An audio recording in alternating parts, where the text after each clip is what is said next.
Hey, everybody. Welcome back to a moderately good podcast. I hope everybody's coming back.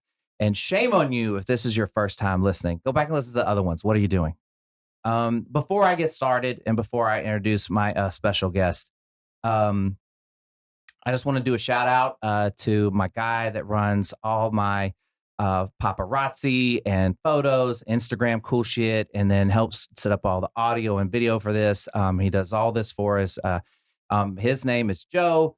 You can find him on Instagram at Above Average Joe Pro. Just go do it. Just go follow it. You're following everything else. I mean, you're following shit that you find somebody to unfollow and then follow him, and you didn't lose or gain anything. And then the other thing I want to do is just give a shout out to my guy Hunter. That's his little clothing line. It's called Young October. We're going to try to do a lot of collaborations, see if we can raise some money and stuff. So by this point in the podcast, we've already probably going to talk about it, but you'll know. So just be looking out for it. We want to try to do some stuff for a good cause. And then just in case we could ever get a sponsorship, shout out to Liquid Death. It's the one thing that I have in my house that everyone says the same thing. They go, "What is that?" And I'm like, "It's water." And they go, but what is it?" And I'm like, "It's water. It's water. It's mountain water. It's water from the app. Kids died for this or something." Isn't that what you said? Yeah, kids died. Did somebody say kids died to get this?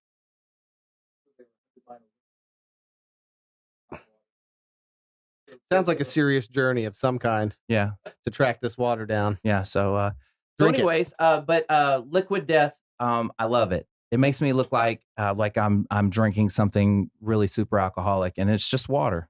It's just only water.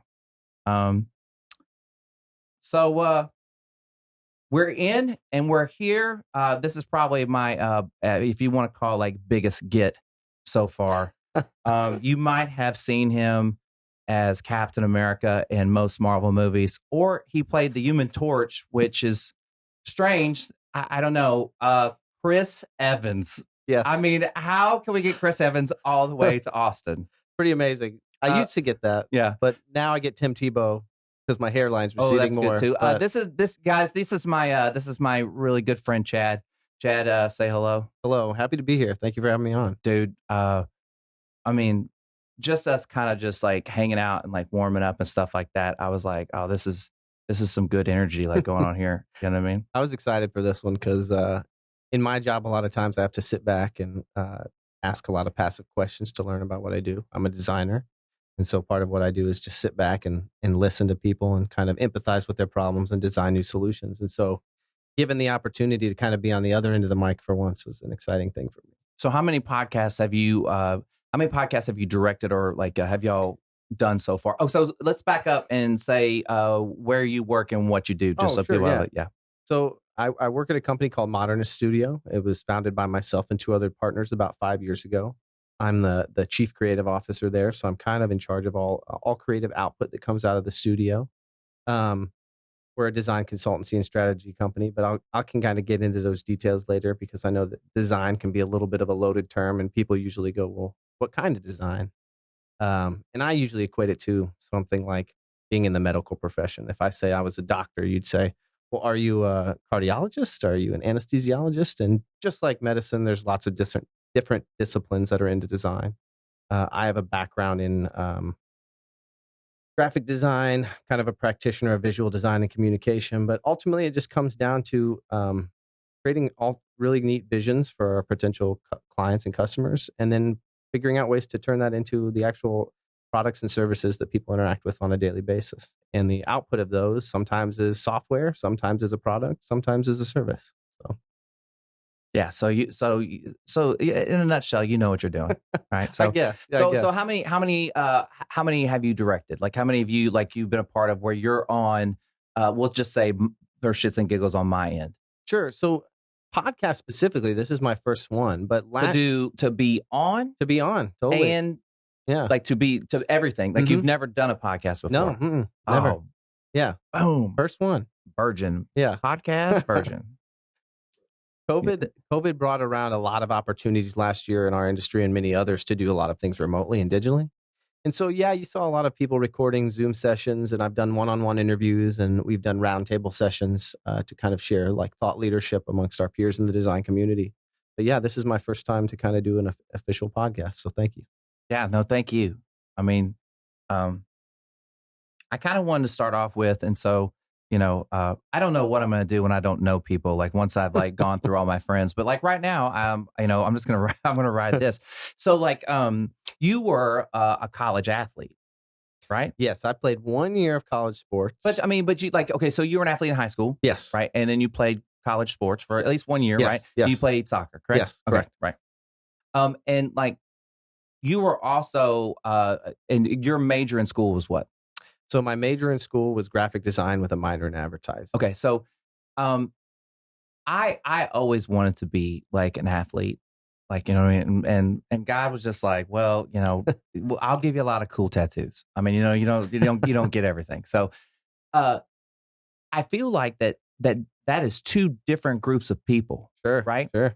And somehow you've really blended that well. And I just kind of wanted to know what's that like for you? Because like I think that's a very unique thing where someone is as creative as you are and is also was a really good like athlete. It's just two groups of people, you know? Yeah, you're right in the sense that there's not a lot of, I guess you'd say, people like me in the design community that maybe played sports on a competitive level. Is it so when you like when you're talking to people and you're like, oh, well, did you see the Cowboys game yesterday? And Yeah.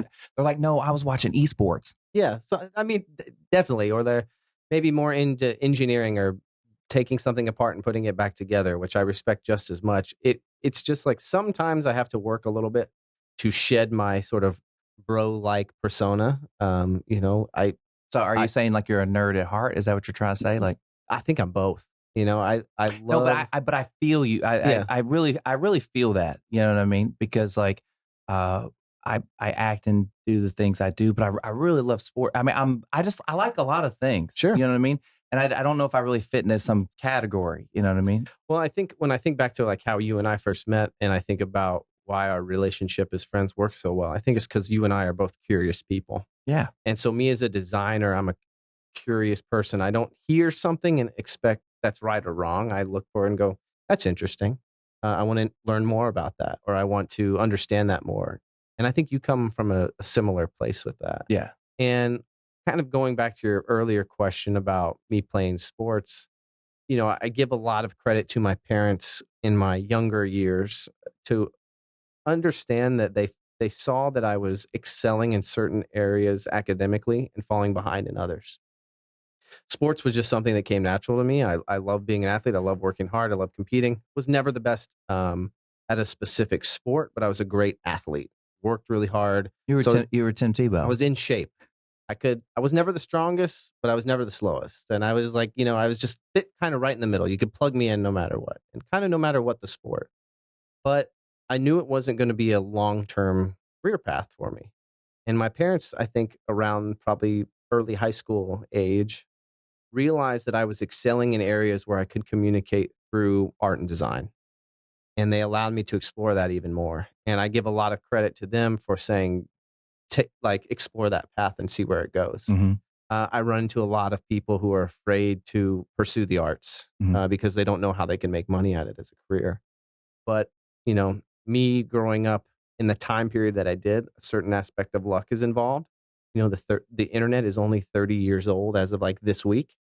I'm 36, and I just happened to grow up at a time where technology, internet, design are all kind of coming together in one seamless path, and it kind of carved out an opportunity for me to explore in a direction I didn't know was possible.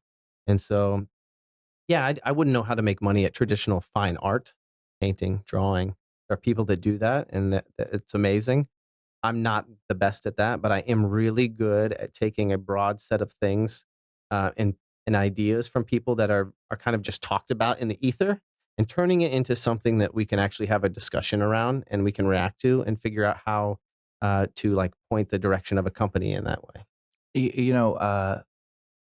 So you know that my major in school, I was a graphic Mhm. design major, Right, right? right. And so I just really never felt like I fit in because I wanted to be like the jock sports guy, but like I just sucked at sports. But then like I was good at art. I mean, like I was below average in sports. I was above average in art. I was like average in social skills. Like I was kind of Mhm. like that across the board in a similar way. I think is what you're saying. Like that's Sure. kind of what you. And so like I just never felt like I fit in anywhere. Mhm. You know what I Mhm. mean? And it really wasn't until me and Erin kind of started dating that she just kind of I don't know. There's something about her attitude, about the way she is with people, because she's very much like that too. She's very much nerdy about stuff. She's very sophisticated about stuff. She likes stuff a certain way. She likes certain type of music, and it's and she just she accepts everybody the way they are, and she's like, I don't know, it's just a real freeing thing, and that Mhm. made me want to be more just like, I don't worry about it. Don't worry about it if you don't fit in. You just talk to everybody. Yeah. I don't know. I mean, talk to everybody is a great thing, right? Like, when I look back on my life, I've lived in 7 different cities. My dad was in Okay, pharmaceuticals. Yeah. really quickly. All right. So I'm glad you brought this up. So, um, I don't know what to think about this answer, but for everybody, so I kind of send a little intake form for my guests to fill out, just to get an idea of kind of some questions to ask and some ways, some interesting subjects, and it's just kind of a thing I do. So, the one of the questions is, um, what do you think is the most interesting thing about you? And let me tell you something. Like I wouldn't have Chad on this podcast if he wasn't interesting. Like he's an interesting dude. He's cool. We're gonna get into his mini impression skills in a little bit. But like he put that the most interesting thing about one of him is that he's moved 7 times. And I'm like, I've moved 7 times. I mean, like, so why do you think that I want to know why that's Sure. the most interesting? You gotta have to sell me Uh, on why that's the most interesting thing about you. I wish I had an answer for as to, like, I had something amazing that's, like, really stepped out of the box and say, "Yeah, this is the most interesting thing about me." I think the reason I put that is because it has defined so much of who I am today and has shaped who I am today. Because just like your previous comment of not feeling like you could fit in somewhere, moving all those times in my life showed me that it's kind of up to me to define my happiness in any situation. Why'd y'all have to move so much? So my dad was just in pharmaceutical sales and he just moved based on what was best for our family. And Yeah. so he took the opportunities that were available to him and we followed along. So what the can you Mhm. quickly go over like where are the 7 places that you Yeah. lived? Yeah. So I was born and raised primarily in the Midwest. Born in Omaha, Nebraska, but I only lived there for about 18 months.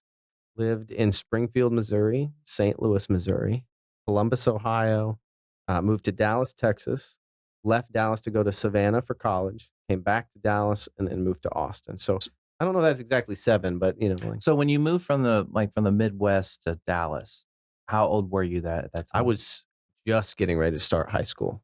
So how was that? It was pretty jarring. Right. So like what were the differences?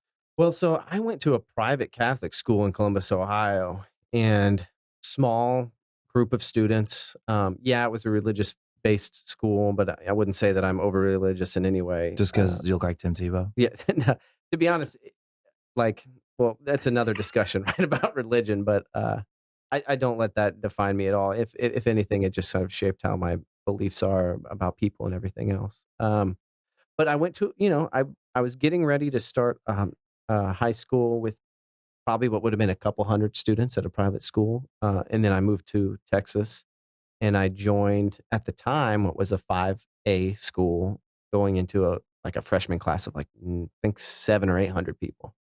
And it was just super eye opening. I mean, those adaptive skills that you were honing, like, were really, like, put to the test at that Yeah. point, I would think. I mean, and that's where sports come in handy, right? Like Yeah. it immediately connects you to a group of people that you have something in common with. Mhm. But even outside of that, Okay, so then see, now you're getting to where, like, I was getting, so, Mhm. like, so you go to high school and you find this group to connect with, but Mhm. there's also this inner part of you that's this really creative Yeah. person that, like, relates to the drama class and Mhm. art students and Mhm. stuff like that. And so, like, how'd you find a way to balance that in like a class of like 1,000 kids? Because like Sure. in my high school, like I was one of 82. Yeah. Like it wasn't hard to balance that. You know what I Yeah. mean? But for you, and especially moving from the Midwest, probably the difference in just the difference in people and the way they act, I would think, right? Sure. Yeah. I mean, I remember the first time I saw a rebel flag was when I moved to Texas, and I was like, "Whoa! I didn't realize people even talked about this stuff anymore." Like that Had was you not? Do you watch Dukes of Hazzard? sure, but like that, That is like fake on it TV or yeah, what? it just wasn't like Southern pride isn't a thing in Columbus, Ohio, right? Right, right, Like right, it's just not. right. And so I learned a lot about the different types of people and the demographics of each area. And like now that I've been in Texas for 25 plus years, I absolutely love it here. There's very few places I would ever move. I think outside of Austin specifically. Um, it's just a great place for a lot of reasons. It's a very diverse place, and I love that about it. But going back to your question about sort of what sounds like kind of wrestling with these two different identities, I guess I never thought about it that way. I used every opportunity I could to excel in any way I could because I had to make up for deficiencies in other areas. I'm not the best at math or science or anything else. I would use my art skills to just wow on projects in normal school. And like my goal would be to like make the project that a teacher would hold on to and show the next year is like, this is the example of what you need to go build, go make. And art and design and following that path just taught me to be quite a bit like a less judgmental person.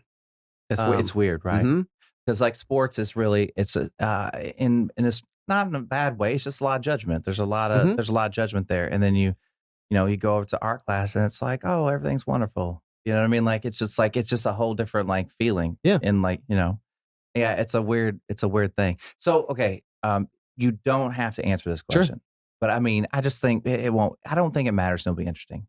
Um, So being that you're like kind of this like, you know, like dual personality and Mhm. like, you know, I mean, and I understand that just like kind of adaptability. What kind of girls were you into like in high school? You know what I mean? Because like uh like the girls I dated in high school, I dated a lot of artsy fartsy type girls. I did not. So do you know what I'm Yeah, saying though? But like it was a kind of a similar thing other than like the fact that like I wasn't good at sports, but like, yeah, you know, like just kind of adaptability of people, you yeah. know. But Well, I mentioned earlier kind of having to especially in my professional career now, I feel like I have to shed as much of that, like, bro mentality as I possibly can. yeah. Yes, I like working out. Yes, I like lifting weights. I like everything that you would equate with, like, being a bro in a lot of ways, and that includes me being in high school, dating cheerleaders and girls on the dance team and the volleyball team and stuff like that. Not necessarily people that are the other, more artsy and more into things like that. I I told one of my friends the other day that I'm gonna turn my daughter into like a secret agent. That I'm just gonna give her every guy shitty thing. I'm gonna look. I'm gonna give you all the secrets, and you can take over the game. But I Mhm. mean, you know, don't tell anybody I told you this. Yeah, I can't be like getting like you know taken out to an alley or something. You know what I yeah. mean? Um, so uh, we've talked about this before, and I just think I think it's really cool, and I just kind of wanted to speak to it, just because it's something different for me. Mhm. So, you have this like kind of group of guys that like you hang out with. So and you know, shout out to all these guys. So like it's like you, Mhm. AJ, Yep. Got but Adam, Adam, Jeremiah, you've Jeremiah, met. yeah, I know you know Jeff and Jeff, Lance, Lance, yeah. Aaron, I mean, Matt. and like, and when I say these It's a pretty guys, broad list. well, I mean, you know, and like guys kind of move in and out, but like this core group of guys, like they hang out all the time, right? And I always tell Chad that like I'm guest appearing in their show, like you know what I mean, because they let me come like hang out with them, and I just never had a group of guys like that. So I guess my question is kind of like how did like that all come together, Mhm. and then why do you think that it's just like y'all have stuck like so well? Because like I think people have that, but y'all's group is big and it's just it's very unique. And I think it's just like y'all have a great like group Yeah. of guys, you know? It's a great question. I think when I think about how to respond, I come up with like kind of two answers. The first is that I met most of those guys in college at art and design school. And so why I think that is important is because geography didn't determine who my friends were at that time. Okay, so let's speak real quick to you play college soccer, Mm-hmm. right? But your friends ended up being all these art and design Mm-hmm. guys, right? Yeah. So like, was there like, did you have to Oh, balance that at that that point? Like, or did yeah. Oh you? yeah. My first year was very challenging as someone who is entering college for the first time, really not sure what to expect, coming from Texas, going to a school 16 hours away, knowing that like and back then they were, I think, an NAIA conference, and we had to come to school, I want to say a month earlier than everybody else because we needed to compete with other schools in our conference. And that's when they started school. So I showed up my freshman year of college a month before anybody. I'm in the dorms with only athletes at this time.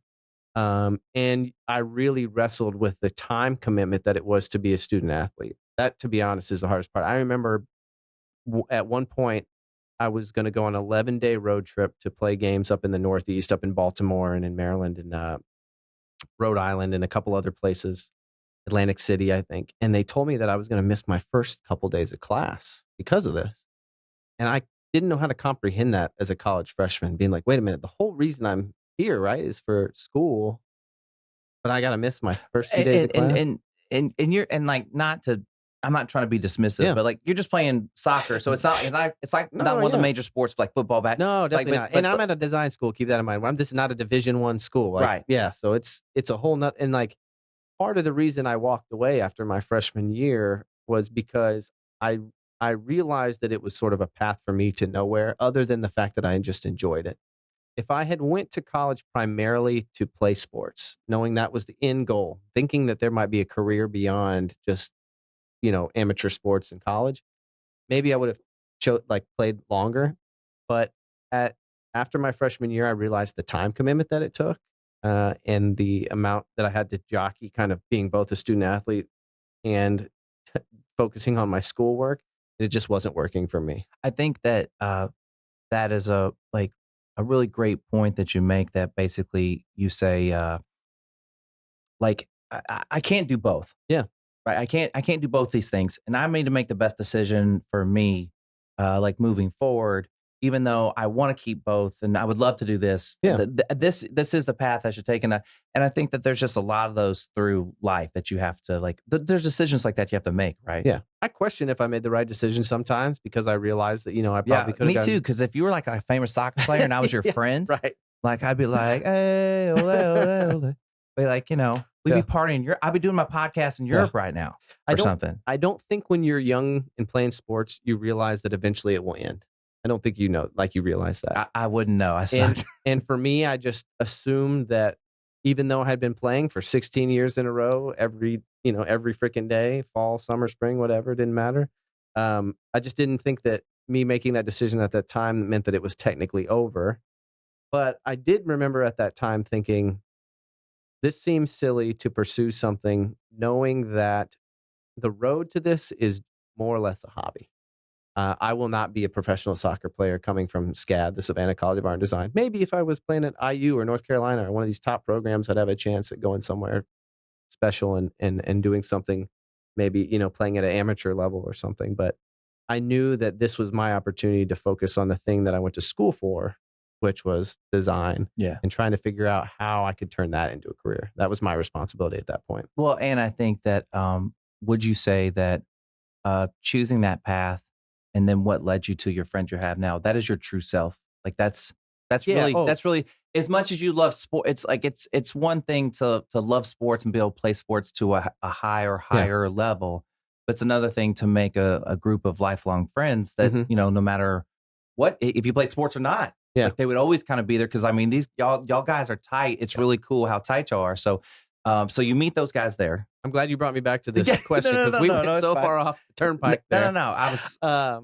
yeah, okay. So the first one I said thing was, these were not my friends based on proximity, which means I just wasn't friends with the people that in the town that I had to be growing up in because that's where my family had a job and that's where I was going to school. Like, not that there was anything wrong with those friends, but like these people, like the guys you mentioned, were all in a similar predicament as me, which is they stepped outside of their comfort zone to go to this art and design school. And one thing that's really interesting about SCAD is there's not a lot of local people from Georgia. When I think about those guys that you named at the time, one's from New York, one's from North Carolina, one's from Connecticut, one's from London, all over the country. Yeah. And so you're all sort of brought together, kind of having that same identity crisis. And so that's where you link up in one way. But the second thing that I don't think you should take for granted is the fact that we grew up in the era of social media. And, I had mentioned earlier that, the internet's 30 years old. My sophomore year of college is when Facebook came out. And so ever since then, I've had a tool or a mechanism to be in contact with these guys 24 hours a day. And even though you and I grew up in an era where we would still pick up the phone and call people's houses, it's really convenient to have tools like Facebook or Instagram and let me know what they're up to all the time. Have a phone like the iPhone where I can chat with them all the time, integrate it with the way I do my work, and it doesn't interfere, and I can send them a message in between emails. That constant communication that I think that we all grew up with and got comfortable with is what's facilitated in our friendship being tight, even being far away. I totally agree, but it also takes active participants. Oh yeah, right. Sure. And like y'all guys, like y'all are very active about what y'all do, very proactive about keeping. I mean, it's so just so everybody knows, we do this thing called Man Meetup. We'll try to make it worldwide at some point, but the idea is that we have this big group of guys and we go out to a nice dinner all together, like once a month, just like get together, a bunch of guys, especially if like guys are married or have other commitments and things like that. It's like, and who can make it can and blah, blah, blah. Well, I kind of I guess maybe I talked to Chad about this idea or something like that. But I mean, it was a huge get to like, just like everybody in your group was like, yeah, we'll do it. And so like now there's automatically like 8 guys. So it's kind of more of like, I've just like forced myself into y'all's group, but then we've kind of grown it and like asked other guys to come. And I think it's been really great. What's been your experience so far with doing it? I mean, so Elon Musk has this interesting quote about like, hey, we come together and we celebrate baby showers and birthdays, but wouldn't it be great if we celebrated just like the normal things in life, like someone like starting a business for the first time? And I think that when I'm pretty sure you were the one who came up with this idea initially because we were going through COVID.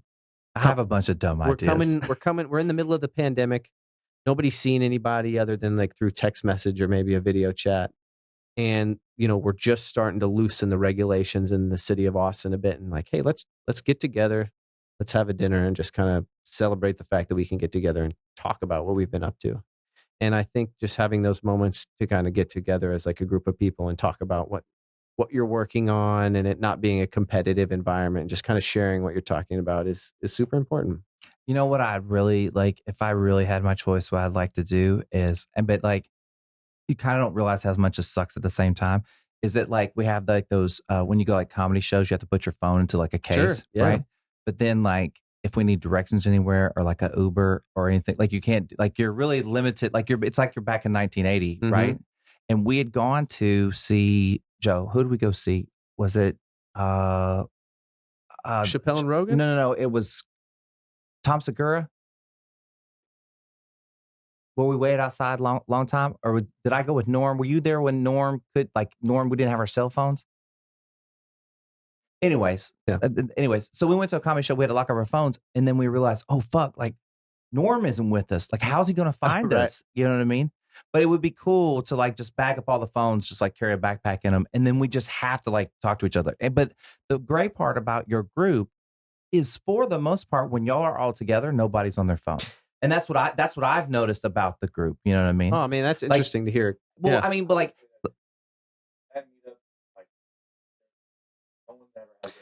yeah. I mean, like AJ like films a lot. Yeah. But it's what he does. So it's kind of hard to like really be mad at him for doing it. Sure. You know what I mean? He's the only one of my close friends that I would consider like a true content creator. And he's in charge of his own advertising for his business, which is filming awesome wedding videos. Can we quickly plug? Oh yeah. I mean, for the there's 12 people. That's 12 more units of business. That's 12 people that might need a videographer for like a bar mitzvah or a baby shower or just like a man meetup or something. Just Google AJ Angolia Films and you'll see some top-notch wedding videography along with some other things that he shoots. He's involved in real estate, private events.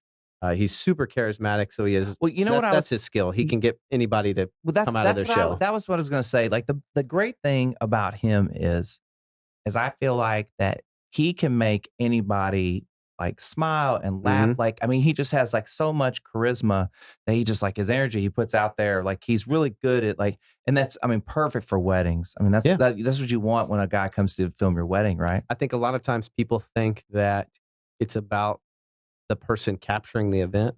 And in actuality, it's him being able to edit in his head and know what the story that he wants to tell, and being able to open that bride and groom and their families up to having those conversations. He's like a filmmaker that makes money. Yeah, 100%. Yeah. Like the thing I always give him credit for is he does this thing called behind the scenes on the wedding day, and I think it's his kind of niche in this world where he shows the dynamic that he has with the bride and groom and the couple and the family behind the scenes in a much more candid way.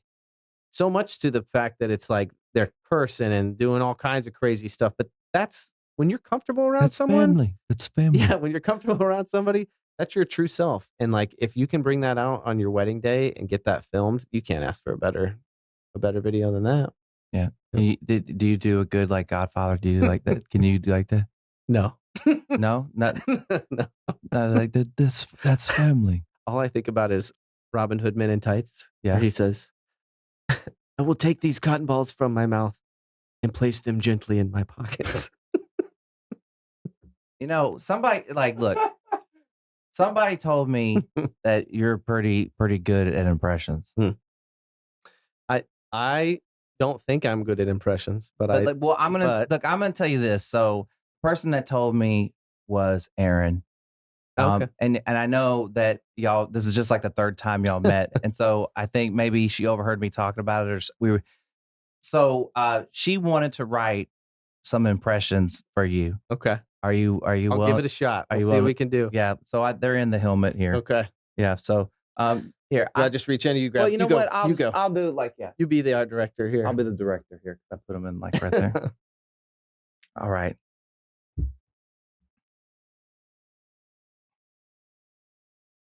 Aaron writes a good question. Mm-hmm. Okay.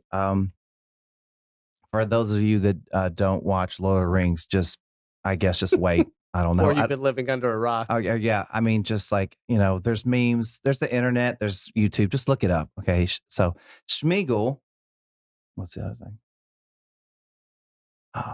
Goes to Pawn Stars to pawn the precious ring. The precious ring. Okay. Yeah. So before I get started, I'll tell you this. You kind of prime me on doing some impressions. I don't feel like I do necessarily good impressions, but one thing that I do like to do is sit in traffic on my way to or from work and talk to yourself and send voice audio messages to my buddies just to make them laugh. How do I you were talking about that a little bit earlier. Yeah. How do I get on that list? I'm more than happy to send it to you. I'm more upset that you haven't been sending it to me, but I would assume that's because that's your group of guys. Like what were you saying? Yeah. Yeah. Yeah, so I'll start sending them out. Normally it's me like at 7:30 in the morning, just sitting at a red light and just being like, all right, I'm going to do something to kind of kick off the day to make my buddies laugh. So you said, why didn't you put this in Man Meetup? I don't know. I don't like necessarily being put on the spot, but I'll give it a shot here. But well, do you need to warm up a little bit? Just warm up a little bit. Well, I'll just take a sip of the liquid death, clear the palate a little bit. I mean, look, I'm not the CEO of Liquid Death, okay? But I'm telling you that at any point where this actually becomes like popular, like, I mean, you're going to want to be partnered with me. Like, I mean, I'm talking about it on every show. You know what I mean? It's free advertising for you so far. Just send me a case. Yeah. Send me it'd be really cool. Just like drop a fucking a pallet truck like in front of my front, and we could just like put it on Instagram. Like, I mean, now we're talking. But where am I going to put all this water? Just hand it out to your friend. Yeah, I'm just going to pet out their neighborhood. That'll make me popular. Okay. All right. Are you ready? I'll okay. So Schmeagol is trying to pawn Precious at a pawn shop. Okay. This will be difficult only because I'm used to just reciting movie lines, but I'll give it a shot. So, Yes, I brought in the precious today to see if I can exchange it for something much more delightful. Yes. But the Hobbit says they're so tricksy and false and they try to steal it from Smeagol. That's about the best I could do there. Okay, I'll give you 750 for it. Okay. 750? I would jump in a volcano for this. All right, the best I could do is 900. I don't even know where to take it from here. You really came up from 750. 900 seems like a great deal for Smeagol. All right. All right. So, this is not a specific character. I mean, if you've been alive and you watch Family Guy, I mean, it's again, but these are very random guys. So, Herbert from Family Guy. Can you just do like a quick Herbert from Family Guy, and then we'll go into what he's doing? Yeah. So if you're not familiar with Herbert from Family Guy, he's the old pedophile that lives down the street. Is that a crush on Chris. IMDb? Yeah, that's your background info. But so with Joe being live in the studio, I'll focus in on him. And Yeah. So, Joseph, I see you sitting behind the camera there looking all muscly from your firefighting. Why don't you take your shirt off and come down in the basement and get a popsicle out of the freezer? Very good. Okay, so that is Herbert from Family Guy, and he's at Starbucks and he doesn't understand what the sizes are. okay, doesn't okay. He doesn't understand what like he's used to small, medium, large. He Yeah. doesn't understand what these sizes are at Starbucks. Hello there, barista. How's your morning going? I just come in for a nice matcha tea. Coffee makes my stomach rumble too much. Anyways, I'll have one of your large sizes 'cause it sounds delicious. So you want a grande? Grande, that looks like what you got in your pants there, young man.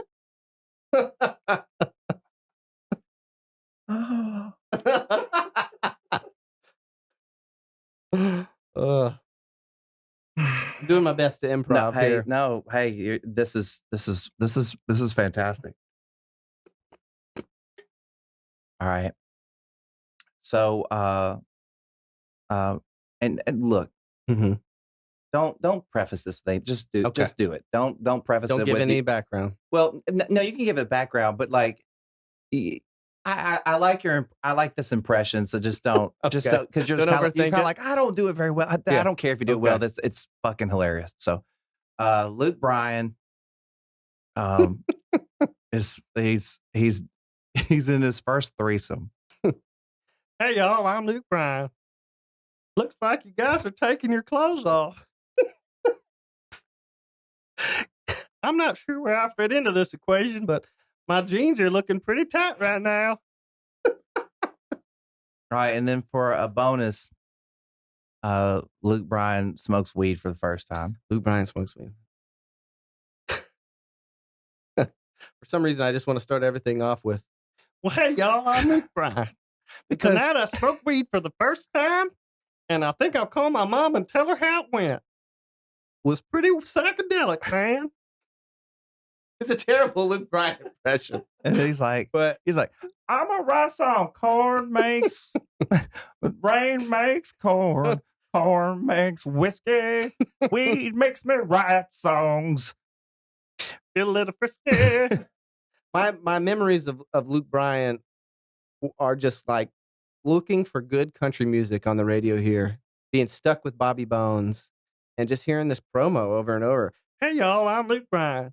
Tune in to Kiss FM for Ford F-150 Or whatever the hell it was, right? Like, Wrangler jeans. Gonna be the best. and I just never could let it go. I think that, everybody makes money somehow. So, that's what he does. That's fine. I'm on American Idol with Katy Perry. I mean, hey, I mean, somebody's paying that cat. Nothing wrong with that. Nothing wrong with that. That's right. All right. So, I don't know where she So, for those of y'all that were, I don't know, how old are you, Joe?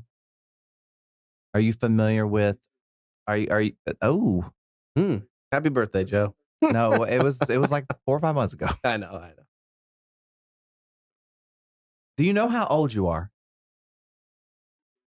Okay. Single and ready to mingle. Right. So have you ever seen Disney's Robin Hood? Okay. So, I mean, most of y'all that are listening to see it based on the statistics that I've looked at. So in the Disney Robin Hood movie, there's the sheriff of Nottingham, which is not the lion that we've established. I'm The familiar. lion was the king. I think I know who you're talking about here. Yeah. So he's the sheriff of Nottingham in the Disney Robin Hood movie. And this is his first time at a gentleman's club. All right. So if I think I know who you're talking about here, he's in Back to the Future. I think he might be in Roger Rabbit. And He's in Roger Rabbit. I think he's one of the bullets in Roger Rabbit. He went that way. Well, it's my first time in the strip club, and I brought in a couple gold pieces. I'll just trade these in for a couple singles, and oh my golly, look at that booty over there. I've never seen anything like that. Hey, barkeep, can you make me a sarsaparilla? That's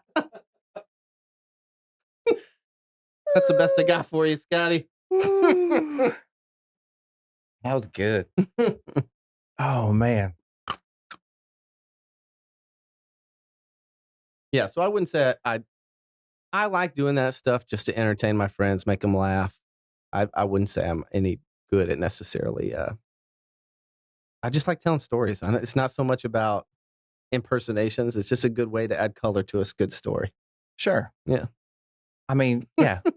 I mean, some of the best impersonations really aren't that good of impersonation. It's just more the person that's doing it. And Sure.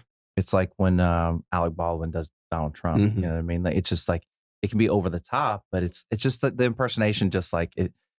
Joe and I went and saw a comedian. He nailed a Donald Trump impression and just made his set. You know what I mean? Yeah. So it's like coming all the way back around Sure. to like your friends. Yeah. Okay. Bring it back. Quick question. Yeah. So y'all obviously like disagree at times, right? Sure. So A lot. well, okay. Do we like? Yeah. Go, I hate go, those go ahead fucking and guys. I'm never. No, go ahead. So like how do y'all manage that? Like how do y'all like? Because I mean, when I say that these guys like have I mean they're y'all are pretty thick. Like you know, I love hanging out with y'all guys because it's for me as an observer, it's like really interesting just to watch y'all interact with each other. You know what I mean? I think when we were younger, when you think about altercations or disagreements, it's ego driven. It's I like this girl, you like this girl. Who's going to get out of the way? Who's cock blocking the other one? Who's or just some stupid argument. As you get older and you understand the value of life and you see things happen, people die, people pass away, you kind of check your ego a little bit. And I think that our group has just developed a way to be pretty damn honest with one another, in a sense that if I tell you something, it genuinely means it's because I think it's the best thing for you, not because it's coming from any other. Like, there's no ulterior motive behind it other than as your friend, I want to see you be successful. And if I think that this conflicting information that you might hate to hear or argue with me about, if I think it's in your best interest, I'm just going to tell you. So, I like that's what I'm trying to achieve, like in a relationship. Sure. Right. And y'all are in a relationship. I mean, like as a group, like yeah. y'all are, and just speak to like how much easier that just makes everything that y'all do. I mean, do you? Sure. No, I mean, when I I feel like it makes it easier, right? Of course. I mean, when I think about what I read about, what I experience in my own life, what you see on TV, what's the crux of a lot of issues? It's lack of communication, right? And being able to just be transparent and honest in what your wants, needs, and desires are, and like be able to have an empathy towards another person and express those things. Not to take it back to my work, but like that's what we do. You hear what somebody's challenges are in life, the things that they're struggling with, the bottlenecks, the places that they're causing them to struggle, the places that are causing them to have challenges, and you try to design solutions for those. And that's kind of the same approach I take with my own life, which is I should listen more than I talk and hear what this person has to say first, and then develop a way of coming up with a perspective or a solution around that. So yeah, I mean, to your point, I think it's the ability for us to be in constant communication allows very limited noise for anything else to kind of infiltrate that. I think it's kind of just a little bit always a level of like, yep, this is where we stand. This is where we stand. And it never really kind of gets out of that cycle. And you're 36, you're 32, right, Joe? I wonder if that's kind of an age thing, like too, because like I like you said, like the internet to keep it going. And Joe has a big group of friends. Joe, like from California, you have a big group of guys, and like maybe it really is that like kind of difference and stuff like that. I find it like so fast. And and don't get me wrong, like I have like friends and stuff like that, but like a lot of them are made through just like connections of like people. They're not like, because y'all guys are still spread apart. Like, like everybody lives somewhere and y'all still like make it work and meet up and do things together, Yeah. I mean, we put a lot of work and effort into making sure that happens. And I do think it's partly just a unique moment in time, because I do see younger generations struggling to communicate with people outside of tools, internet, phones, like just have like a face-to-face conversation. And I think that that's because my generation is old enough to remember not having the luxury of that. So I said the internet's 30 years old, but by the time it really hit me or whatever, I'm probably 10, 12 when I think about it. I'm still calling people on the phone, asking if I can talk to someone's daughter. Like if I'm calling to ask to talk to a girl on the phone in like 8th grade or high school. That's just not a thing anymore. You can passively navigate your way around those to avoid uncomfortable situations.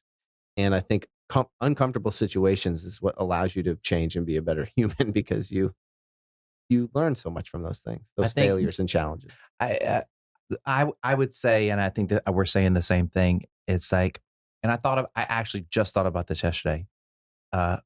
You have to learn how to be comfortable. You have to be uncomfortable. Yeah. Like you don't know what it's like to be comfortable unless you've been uncomfortable. And that is different things for different people, but it ultimately you have to be uncomfortable to know what it's like. You know what I mean?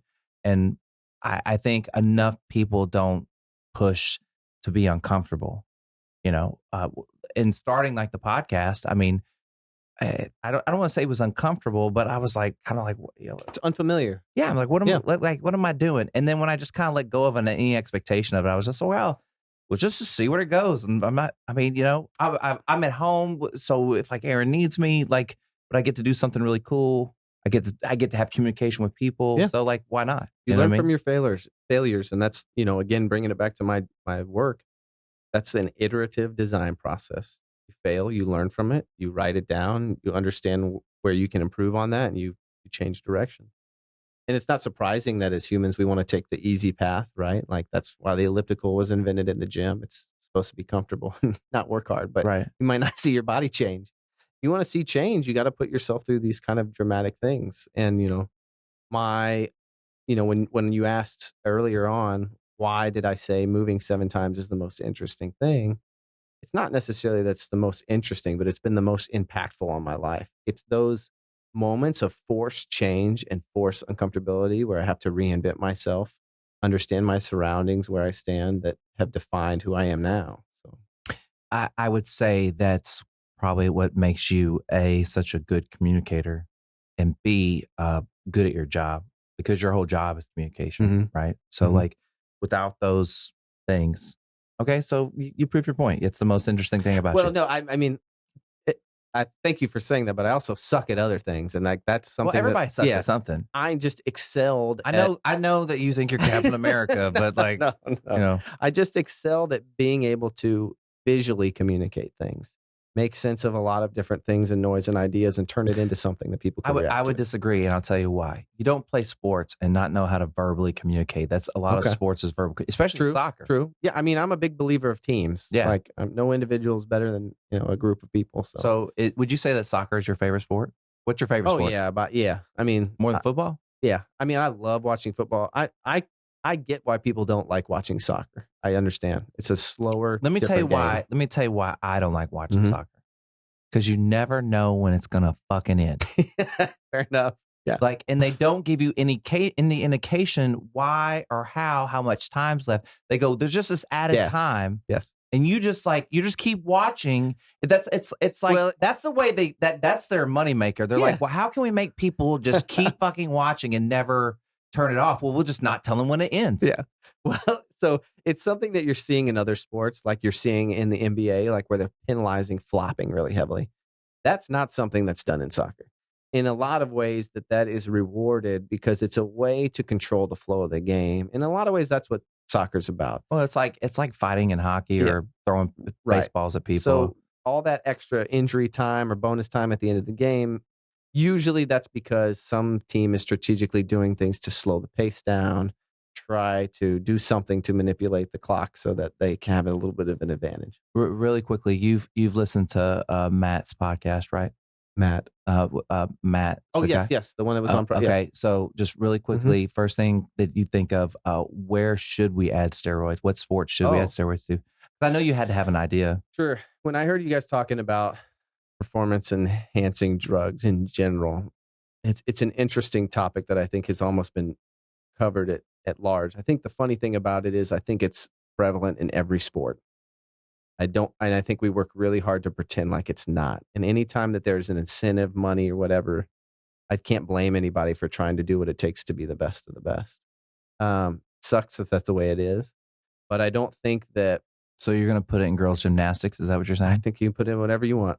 Well, I was just trying to find like the most. I'm searching for the most ridiculous sport to have. Steroids in. Yeah, and if I remember correctly on maybe your conversation or just books I've read, when the Russians were doping really prevalently, I think it was figure skating that they held out from, and it was because when they tested the results, there was no performance increase. It didn't increase their agility or abilities. Damn, I can't believe Rocky won those fucking matches, bro. Yeah, that's right. fucking crazy. Yeah. Those Russians. Yeah. You know what I mean? think in general, if you look, if you look hard enough, Can you do Stallone? Can you do Stallone? No, Oh I shit. can't. Sorry, Adrian. We got gaps. Yeah. Okay, I'm gonna do my best, like Rocky, like now, Mhm. like Stallone. What are they on? Like Rocky Hey. 16? Yeah. Hey, I'm feeling a little in the weather. Weather. Yeah. What? In his movie, not in the real life. Hey, is that Tommy Machine Gun guy still alive? He's dead. Yeah, because he had HIV. He had died of AIDS. Yes. Yeah. That's one of the sadder 30 for 30 documentaries if you've ever seen Yeah, it. it's a rough one. Yeah. What's your favorite one? I love 9.79. If you're getting back to performance enhancing drugs in sports, that's when the Canadian Thomas, beat Carl Lewis in the 100-meter dash, was the fastest man alive for a period of time. I love that, and I think the reason I love it is because the hubris of Carl Lewis in America of getting like pretending that we're squeaky clean and just getting beaten their own game to some degree. Like I don't mind that. My favorite one is it's Unguarded, the one about Chris Herron. Mm. I love that one. Yeah. Love that one. It's great. Those are fantastic documentaries. I love all those kinds of. It's just great storytelling at the end of the day. All right, you ready to jump inside his helmet, take a question Let's out of do here? it. Yeah, I mean, why not? Am I grabbing this time? Yeah. All But right. you can mix them up. Like just like pick one. All right. Aaron wrote these, so What's the weirdest thing you've ever eaten? don't read that other part. I don't know what you. I know what you're. Yeah. Don't. I mean, just. Yeah, I'm not. I know exactly what mine is. Really, like. So this is only weird just because culturally it's not normal here in America. So this is probably like 4 or 5 years ago, I had the opportunity to go to Shanghai. Okay. And I remember eating some weird stuff over there, just in a way that we're not like the fashion that it's prepared is different. So the answer is chicken. But the reason it's weird is because I ate it cold with the skin still on it. Like Peking duck. Like, no, not like Peking duck. Like I don't even know how to describe it. I'm sure there's a name for it, but because I'm a naive American, I don't know what it's called. Um, and the bone was still in it, and there was like still blood and stuff. And I just remember thinking, yeah, I don't necessarily find this appetizing, but I'll give it a shot. And I think I ate something else that was like the consistency of jellyfish. But my trips to Asia were the weirdest foods I've ever eaten. So Yeah. my, it just so happens my weirdest foods are also in China. Mm-hmm. And we went on this trip, and they had it was kind of like a setup where, we had to go to these certain places and do these certain things. And Tom called them stuckies. He was like, every time they take you through one of those like shops, it's like, oh, you're going to buy jade, or whatever. He's like, we're in another stuckies. Oh, okay. I don't know what that means. It stuck with me. Like, Yeah. it's funny. But we had these set up dinners, and I swear to God, we went to the dinner at this house, and I don't know how to describe it other than it was like a deep fried spine. Yeah. And I was just like, we like ate it, and I was like, this hurts my mouth. Like, it's weird. And so then when we got to like, I forgot where we went. We were in one of the major cities. There was like a Papa John's across the street. I was like, we got to go. Like, I can't eat any more of this food. You know what I mean? It was like horrible. But then you get the Papa John's, and they got weird shit there too. Yeah. I mean, my memory of it was, and it just like my perspective was, nothing goes to waste. And so maybe an animal or something that we would disregard here, we're eating it over there. Like, okay, we'll give it a shot. I mean, I'm not opposed to trying anything. So. How do you feel about stuffing pets? Stuffing like after they're dead? Yeah, I've really thought about stuffing Carlos, and don't at me if you're. I don't really care. It's just I'm just a thought. Nobody's doing anything yet. I'm just curious how you. Okay, so I'll give you. I mean, I love him. I'll give you. So my wife, as you know, is a big animal lover. She's big into rescuing dogs. She works as a surgery technician here in Austin. And when our dogs pass away, it's a big deal. But I always struggle to find like what's the right line of like remembering and like honoring the memory of this dog versus like, ooh, that's too much. Stuffing an animal to me is way too much. But why? That I mean, I think it's just because. Like my own perspective is at that point they're gone, and I'd rather just have like a picture than like to try to pretend that I can artificially create that their presence is still here. Okay, what about like a dog foot keychain? The foot, yeah, that's fucking weird.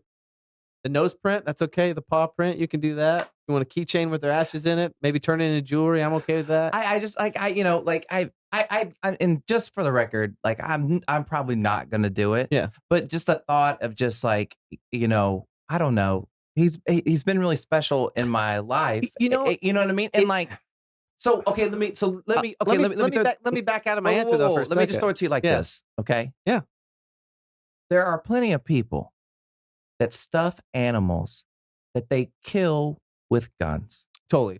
Trophy animals. Yep. Okay. Yep. And they stuff those. Mm-hmm. So now I love and care about him. I'm not going to shoot him and kill him. Yes. But I can't stuff him. It's not an observation of how good you are at hunting. I guess what's funny about when you were talking about this, I was thinking about how in the present day, I find it really odd. Like if I came over tomorrow, no offense, found out Carlos had passed away, and is he still in here? No, but okay. I look in the corner and there's Carlos today. I'm like, that seems like an odd choice. But in 20 years, there's something very compelling to me about the novelty of being like, hey, I come over to your house and you're 65 and you're like, yeah, that's my dog Carlos from 35 years ago. Like I find that kind of endearing as time goes on. Do you know, all I can think of is there's just like, there's cat ladies out there, yeah, and they're just like, I'll stuff them all. Yeah, and they're just all lined up on the couch. Here's the crazy part about Carlos is like he's really only in two positions. Okay, he's either laying like down with his like hands like this, or he's standing up like just staring at a wall. So like, I mean, I could put him in either one and just like I could set him on the floor and you'd be like, oh, hey, well, how's it going? You wouldn't even notice. Yeah. You know what I mean? Yeah. Yes. Man, I feel bad about that. I don't know what to do. I had a friend in college that had a stuffed coyote in the corner. Gave it a name and everything. Yeah. I never really understood it. But yeah, I mean, I've never thought about like the juxtaposition of trophy animals, something you just hunted in the wild versus a pet you've cared for the last 13 years or whatever. I guess I just find it strange because, like, Well, hey, what would be strange is like I've left it in my will. That would be strange. And and and like my hand daughter, it down. hey, and my daughter goes, all I got was the stuff, Yeah. Carlos. Yes. I don't even know this dog. I was 4 when we. Yeah, like I was barely 1 when he died. You know what I mean? Like, What a riot. oh, dude. So, how we usually like kind of like try to wrap up this stuff is Mhm. just like just and we talked about it a little bit like during the podcast, like you know, kind of like y'all guys and like how y'all meet each other and like how you moderated just kind of like going through high school and college and things like that. So, but I would assume at this point now that you're like kind of more comfortable with yourself and like who you are and your career and you're married and stuff like that, like all like I think you even touched on a lot of that superficial stuff like in college and high school just kind of drifts off. So what do you do now to Mhm. like just keep that kind of like flow that you have of like kind of, you know, communication with people and like how do you recharge your batteries? Like just kind of tell me what you do to make your life a little bit more like easy and flow, be more moderate. Yeah. I mean, so kind of a two-part question. The first part was you mentioning sort of the earlier things I described as like the ego and stuff going away. There's new challenges you face as an adult. Like, it's only natural to compare how your peers are doing in business with their job, how much money they're making, how the relationships going. Is that where I should be or not? But I think as an adult, it's your job to go, these people are my friends. They're there to give me advice on all those things. So instead of looking at it as an insecurity or being worried about if someone makes more or less money than you, just talk to them as a human being like you normally would. Your And you just ego is not your amigo. yeah, yeah, that's right. As Yeah. Peloton would say, right? Is that a Peloton thing? They say no ego, amigo. Well, that's I showed you that shirt I got, that Yeah. Vans shirt, right? That's the shirt I should have Yeah. wore. Should have wore that ego's not your Yeah. amigo.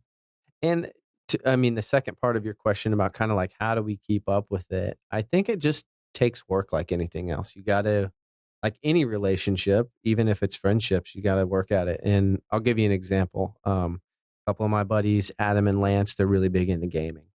I love it. I don't have the time for it 9 times out of 10. And when I get home at night and I maybe finish a workout and I spend time with Justina, it's 9 or 10 o'clock. It's kind of time to get ready for the next day. But if that's something that's important to them and it's a way that I can connect with them and like put on a headset and chat with them and goof around for a couple hours, I'll try to figure out a way to make it happen. And so whether that means like putting an Xbox in my office or something just to spend an hour or two with them, it just takes work and commitment like anything else. So, you know, in a lot of ways, guys are pretty simple, right? We bond over dumb shit, sports and pop culture and movies and funny stuff. And like, you just use those things as bridges to kind of have conversations. Did you see this? Did you watch this? Did you read this? Did you talk about this? And I think with the inundation of like all the different media sources and news and social media that we have, chances are you're going to find some overlaps in one of those things. And it's just an opportunity to kind of have a conversation around something that, even though you're in 2 remote locations, you can share that moment in time. Uh, while you're talking, like I've thought about this before, but my initial feeling was I was like Chad's kind of the glue of this thing. Like, you know what I mean? Like it felt like, you're the one that kind of keeps these guys kind of all connected. And then the more I thought about it, and I think you'd agree with this, that y'all are all really pretty good at different times helping different people and um not in a bad way, but like, coming to 2 of the guys and going, hey, I'm worried about this guy or whatever, and Yeah. just looking out for each other. So I would say that like y'all are all kind of like keeping the thing glued together. Would you agree? Yeah, I mean, I appreciate you saying that you feel like I'm the glue. I think what I am is I play a different role in every single one of those relationships. Yeah, and but that comes from your Yeah. adaptability of high school and college, and like Yeah. everything we kind of you've taken something that you learned and really put it to really great use in your life, and I would say you would think that's a positive thing, right? Yeah, I mean, no matter who the person is you included, if something were to happen in your life, I'd find a way to be there for whatever it was. But for other people's lives, I'm there to be the jester to make them laugh, and for others, I'm there to be their big brother because they never had one, and they don't trust their parents to have tougher conversations about things. It just sort of depends, and so, So you are a little bit of a glue. well, I don't want to say that. I mean, I love the role that I play in each one of my friendships and each one of these people's lives. And and I'm kind of giving you a hard time, but I think that they do the same thing. Like, just like we were talking about earlier, that you had a project and you got AJ to come down. You know what I mean? Like, he plays a certain role in your life and that way, and you play a certain role in his. And like, I think that's really great. And there's a lot of connection between y'all guys. I mean, if you call it the glue, I think that's great. I would never admit that just because it sounds egotistical, I guess, to me. Oh, But I think I agree. By the way, yeah. But I think what I'm getting at is, along with those moves, I'm an extroverted person. I feed off of other people's energy, but I don't like to be necessarily alone. I like to be surrounded by people, and I think that if that means like me doing something for them just so I can spend time with them, and it's kind of a selfish endeavor on my part, but it's an opportunity to also like give them something back too. I'm feeding off of them, and we're having a good time, but also like it's rewarding me and stimulating me, so it's all good. yeah, like y'all are each getting what you need out of the relationship, and I think that like, again, y'all guys have found a way to kind of like do that. You know what I mean? I think it's really great. It's hard to maintain a group of that size and everybody pretty much get along and nobody really fall off. And I'm sure that other people have started with those groups. I think it's just really unique that y'all have just like held so fast to the amount of guys that are together. Yeah, I mean, I've been surprised by it even to some degree. I remember back when we were planning our wedding about a year ago, and we were discussing like my bachelor party versus my wife's bachelorette party, or even just the ceremony, and being like, I remember a discussion around like, I don't think we should have groomsmen and bridesmaids because I can't bring this group down. I had 20 people that I wanted to be involved, and I think of all of them equally, and I'm not going to make like 5 of them feel very special and the other ones feel left out. And so at that time we just said, we're not doing it. Like, everyone's the same in my book. So. Yeah. Yeah. Like, I think I had like 5 groomsmen or whatever. There's nothing wrong with that. I think intimate relationships with No, but I like, mean, to my point, like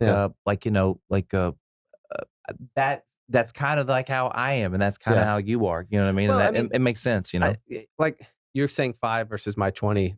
To me, it's not about numbers, or it's quality versus quantity. You have 20. Why? I mean, well, like, no, but it doesn't why mean would you anything. worry about Like, me? it's if anything, it highlights an insecurity in my life at the fact that I'm just surrounding myself with more people to like fill whatever this is that I need to feel complete and like Fancy. that. I mean, that's what it is for me. Like, I genuinely get a kick out of being surrounded by that many people and having a good time. Well,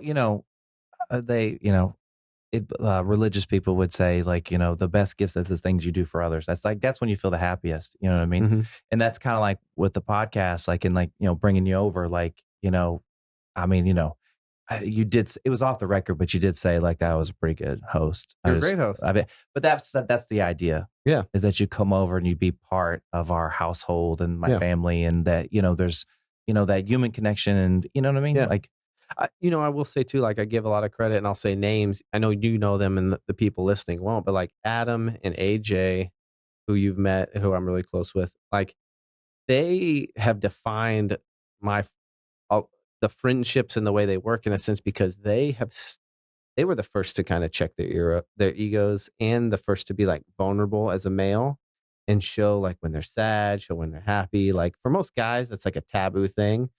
And they just wear their heart on their sleeves. And like, once you let your guard down like that, and that, like, both of them have suffered pretty severe losses in their lives with like family members, you realize there's so much more things in life that are important than like bullshit, like your ego. yeah. So when you know that like you've seen someone at their best and their worst, and been with them through like very difficult times, whether it's like losing a family member or, having someone die of a drug overdose, you realize like, oh, little petty stuff isn't important. Like, that's not what it's about. I think what I've really realized, like, in the last like 2 years and going through like the divorce and then the pandemic, you really, really realize what matters and what doesn't. Sure. I mean, and there's very few things that really matter. The health of Aaron, the health of my daughter, my health, our family, that matters. My mom, my dad, my brother, those things matter. My close friends, they matter. You know what I mean?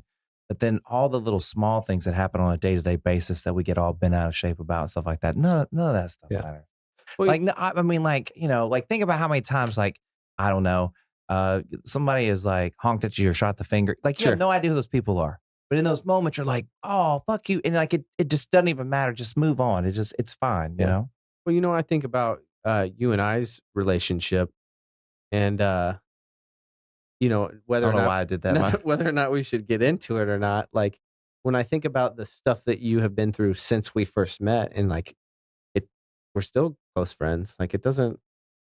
I'm talking about your divorce specifically. Oh, Sorry, yeah. as I try to beat around the Oh, bush in a very abstract no, way. I don't, dude, but yeah, but like I'm not scared to talk about anything. Yeah. I don't have any bad thing to say. Like all I did was try to learn. Yeah. That was really that was my only choice, right? Either you just you learn, or you just do something else that didn't know that whatever the other choices were didn't sound good. The best one sounded to just learn why. Like, why did these happen? Where did I fail? What did I do wrong? You know what I mean? And like, to your credit, so people that don't know any of this like Right. situation, my ex-wife and Chad's wife were close, and so everybody has those kind of things where somebody gets divorced and then they lose a couple and things like that. And when it happened, like, Chad came to me and was just like, look, like I want you to know that I'm your friend and I'm always going to be your friend. And that was really great. Like, I really needed that, because I didn't feel like I didn't have enough of it. And maybe because it was partly because I didn't have that circle that you Sure. have, like that's kind of same friends, or I don't know. But for you to say that was really, really great. And I really appreciate it, Yeah. Well, I think what I was getting at is that it's my perspective on the whole thing, and even as it is now, is the reason that you and I were friends was not because of that. So why would I let that ruin our friendship? And so just and I tried to be real. I tried to be really respectful.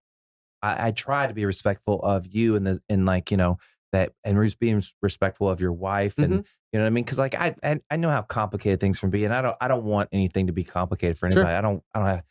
I'm getting old too fast. I don't have time for that. Yeah. You know what I mean? Yeah, I guess more of what the story or what I was trying to get around was just saying, like, I understand that people go through things and they have tough times and everything else, and like, I'm trying to not let those things define any of my relationships with people. I'm there to be their friend regardless. Like, same, I don't know if that if that really is going anywhere, but Well, I think, I mean, the overall theme that we can kind of knock down is that, you correct me if I'm wrong. I think you're pretty receptive of like most people, like, you know what I mean? Because you understand what it's like and moving so much and everything you've gone through your life, you understand how hard that is, right? And so that's a very empathetic to understand what that's like, and to apply that in a way that it doesn't like irritate you and stuff. Yeah. You know what I mean? it might be a little foolish, but I give people the benefit of the doubt. You have I like to. to believe that people are honestly out to do good things. Sure, there are shitheads in the world. Sure, there are people that do dumb shit. But I feel comfortable walking into a room with complete strangers and saying, I'll give everybody here a chance. Yeah, why not? You know? But I mean, it's do you want to have a positive view, or do you Yeah, want to have a negative totally. view? You know what I mean? And like, I think that's one of the great things about you is that for the most part, like, I don't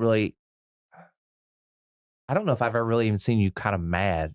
Like, you know what I mean? I try not to let things. I mean, I get mad. Don't Yeah, get me yeah, wrong. and everybody gets mad. Yeah. Like, that's not what I'm saying. But I think like the maddest I've ever seen you, I was like, is he mad? Like, I don't know if he's even mad. Like, maybe he's just irritated. You know what I mean? Yeah. And I'm, I think that's a really good thing, and hopefully it's not a bad thing for you. And hopefully you're not holding it, like, you're not like having to be something. It really is your true demeanor, your true self. You know what I mean? I mean, more often than not, there's probably opportunities where I should like stand up for myself and be a little more pissed off at the world sometimes, and like correct somebody if they did something what's wrong that- or what's wrong. that gonna do? But going back to like the earliest parts of our conversation, I'll never forget. I got dropped off for this summer program at the place I ended up going to college, and prior to that, I was much younger. I used to get homesick when I would go to like soccer camp and be up these overnight things, and I got dropped off at this program at SCAD to do a 6-week program there. And I knew I was going to be home for 6 weeks. I remember getting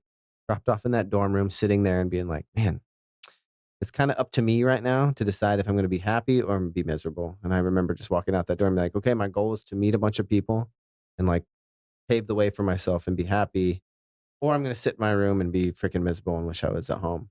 And I think I've just tried to take that outlook on life ever since, which is just make them the best of every opportunity. Would you say like that was like kind of like a defining moment? Yeah. Because at the end of it, I remember thinking, well, A, this is where I want to go to college, but B, this was an awesome experience.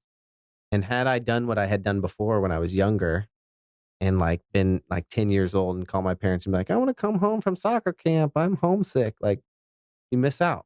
And it's that uncomfortableness that we were talking about that forces change, that forces you to adapt, that I think I would have missed out on. And now that's a skill that I realize I have to hone and own and sharpen and practice and to get better at. So Do you know what Accutane is? Accutane. Mhm. Yes. Okay. Yes. What Accutane is what? From what I remember, it was that really harsh acne medication that Yes. you could get in high school that it worked, but Yes. it also might like shut down your organs. Yeah, it like might burn your skin off your. Is that like, what it was? Okay, Yeah. so speaking to you, like Mhm.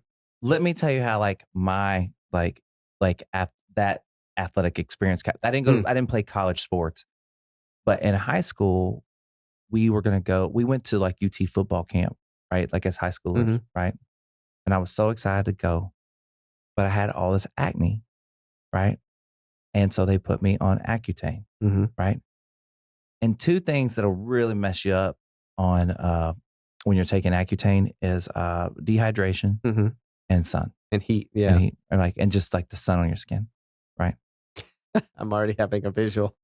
And so at some point, I had like so many scabs like inside my nose, from my nose, it's like bleeding and stuff like that. I literally don't have hairs in there as much as like I would use it. And my lips have like giant like blisters on them, right? And I just remember, this is a sad ass story. I just remember they would put us at the end of the day, they put us like in the UT conference room with like all the little like like where the coaches would talk to the team, and there's all these older dudes just making fun of me like the whole time. And yeah, that's pretty grueling. Yeah, but like I'm fine. Yeah. I mean, I remember the story, but I just remember how I felt in those moments, and then like how I feel about it now. Yeah. You know what I mean? Well, I mean, it's not exactly the best relatable story, but like when I think back about when I first moved to Ohio, I had a real trouble making friends. And that was part of the reason that my parents moved me to a private school. I was getting in fights and stuff all the time. And the only way that I could like fight back, quote unquote, was to just whip their ass in sports. Like that's where I've learned like, oh, I can get immediate credibility for being a better athlete than you. Like you think you're hot shit or whatever, and like I'm gonna outwork you and do all these other crazy things to just prove that I belong here. But I think what I'm trying to tie a parallel to your story is the fact Yeah, that I'm at a loss of how no. me getting made fun of the thing at a UT football camp relates to you being badass at sports. But just go ahead. I'm in. The thing that I'm getting at is that people are freaking cruel no matter what age you're at.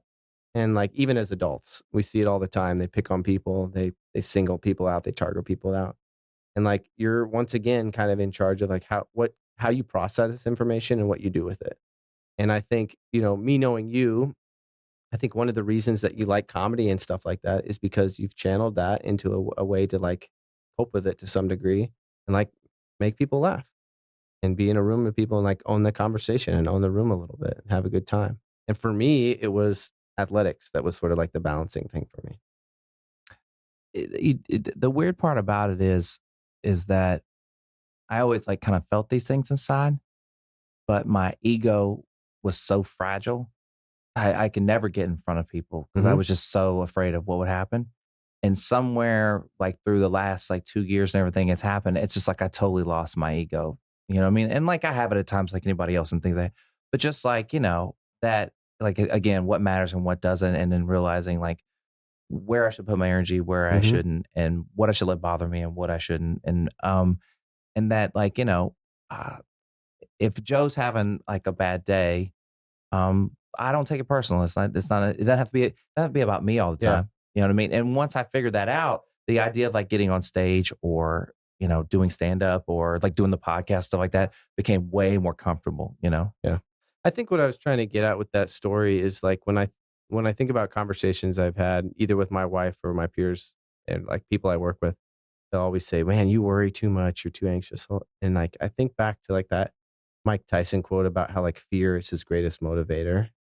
And I think that really applies to me. It's sort of not wanting to be uncomfortable in these situations and figuring out like using that fear, using my anxiety to like, well, I don't want to look dumb in this presentation, so I'm going to practice it way more than I should, just so I nail it. Or like I'm going to try to outwork this and stay up too late, or like practice this too much. Those fears, anxieties, and motivations that everyone has, I just tried to channel it into something that like produced the outcome that I wanted to have. Sometimes it worked, sometimes it didn't. But How and Joe's already warned me about time, but like there's a level of like control there, Mhm. right? So are you finding as you get older that you have to relinquish some of that control? Like there's you have to find a balance around that. Like Sure. you can't, because when you try to control every single thing, Yeah. it just like it will drive you insane. You know what I mean? Yeah. I mean, it's one of the best parts about my wife is that reminds me of that. My people that I surround myself remind me of that. Like, take a break. It's not that serious.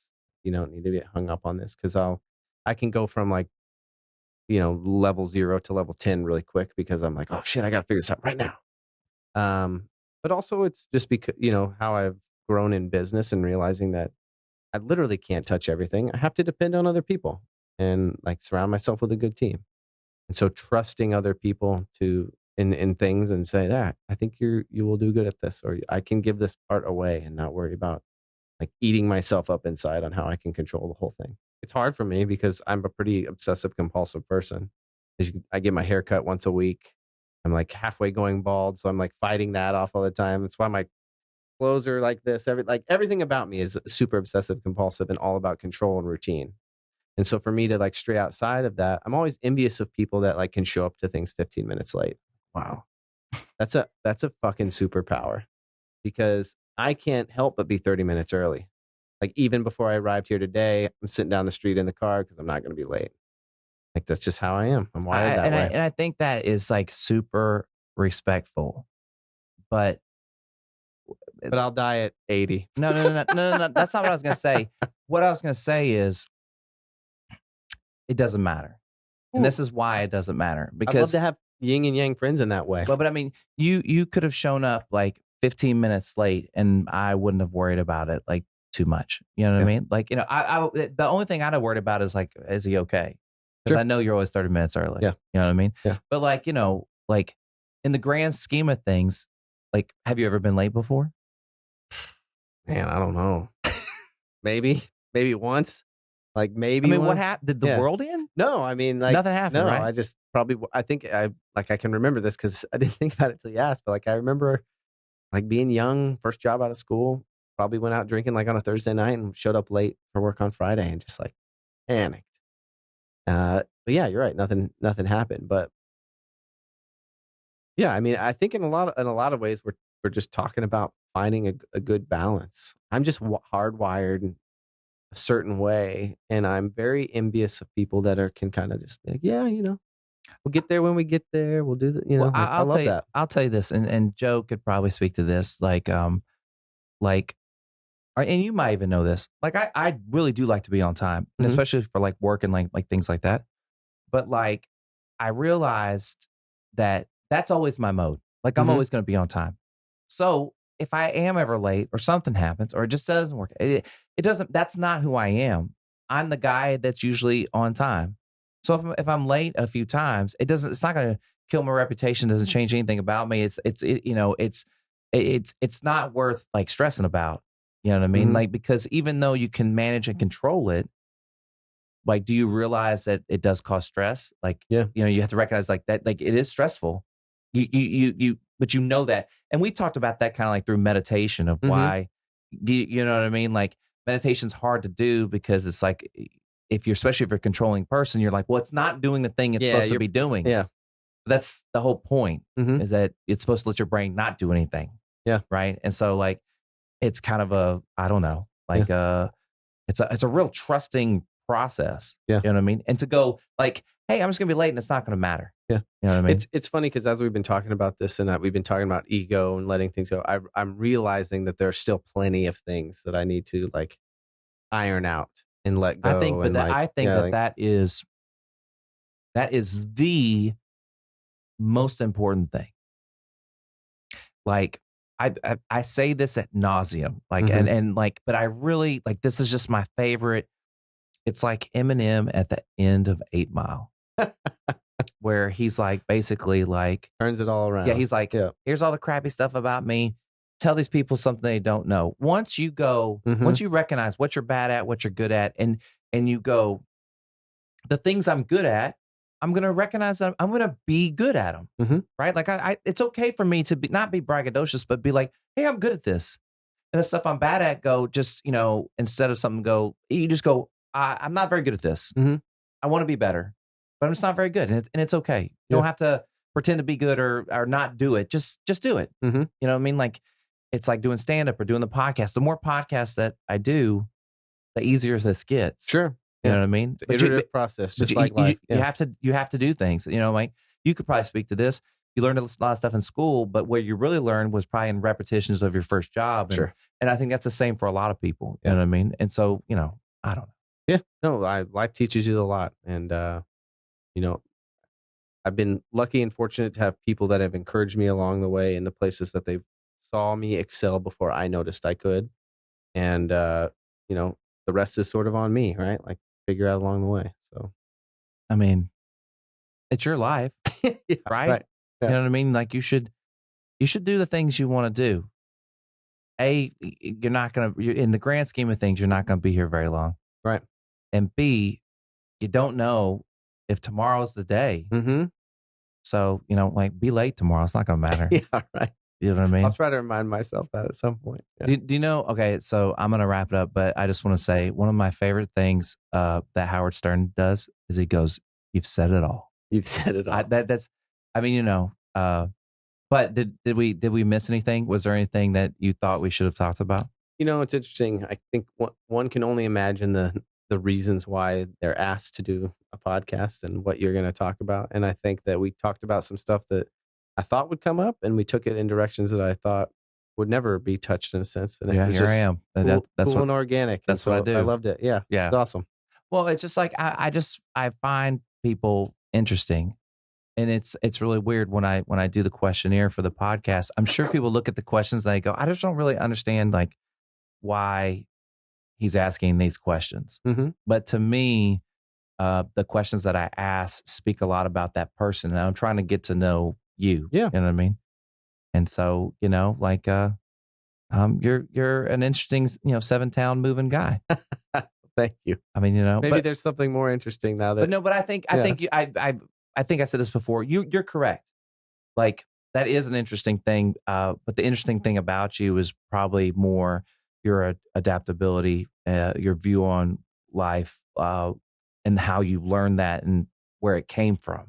Yeah, probably a shorter way, a more robust way of saying that, right? Than just I moved 7 times. Because I think in that one liner, I'm looking for the sentence that says like, "Oh my pinky finger is 6 inches longer than." Like, no, there's nothing like that about me. I don't necessarily have some amazing story, other than the fact that like, you know, I'm lucky to have some good people as friends in my life, and fortunate to have parents that encouraged me to do the things that they found me passionate about and saw me succeeding in. And I think you helped manifest that for yourself. And like you said, like, you know, like you have to go get it. Yeah. Like, you know what I mean? Like it's like, I mean, you know, like you have to make your life. Like it's very important to make your life. Like it, like, you know, it's such a weird concept for me because I think for so long I didn't kind of do that. And so to now like go, well, no, I'm just going to take charge of this thing and like just do stuff. It's very easy to remain comfortable and complacent. Yeah. Because it feels good. Yeah. It's challenging to do things that make you feel uncomfortable. But every time I've done it, I've found it to be rewarding. But it might take years for me to gain that perspective. So next time you come on the podcast, I really wanted to touch on this the whole time and we didn't get to it. And then we just went like way over, which is like totally fine because if you didn't listen this long, you wouldn't hear it anyway. I wanted to kind of talk to you about like workouts at like 36. Sure. Like, especially for being an ex-athlete, I would like to hear how your body's doing. But we have to do like on season 2 when I bring you back. I have a whole history of fun stuff we can talk about there. We're just gonna talk about all your injuries, or I what? have some injuries. But I need to put up like a chart with me like your trying body, to figure out where I fit in this world of like still wanting to play the young man's game of being older and trying to figure out. I love your fight. That's what I like about you. I love your fight to hold on to. Yeah. Fleeting glory. Yeah, I mean, like, you know what I mean? Because like, you know, I'm long past that. Yeah. Like I was long past that because I wasn't a good athlete. So it ended way early for me. I peaked in like college flag football. Well, like you said, a conversation probably for another day, but like I even read books that are like, do less, but when you do it with purpose. And I'm like, no. We'll outwork this motherfucker. And I'm like, nope, that sounds like the engine is gonna break down. That sounds like a Matthew McConaughey quote. Yeah. Yes. Can you try your Matthew? First, we'll start with green light.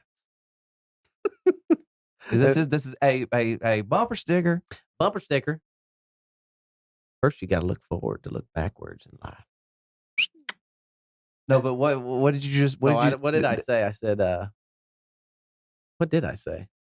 It was very profound, I guess. If it was Matthew McConaughey, like, I know I should do less. Yeah, but I'm doing more. Yeah. I don't know what I said. Hey, green light. Green light. Dude, thanks for coming on. I really appreciate it. It was a blast. I appreciate Swing out all this the new conversation. fancy arm and give me a hug here. Yeah.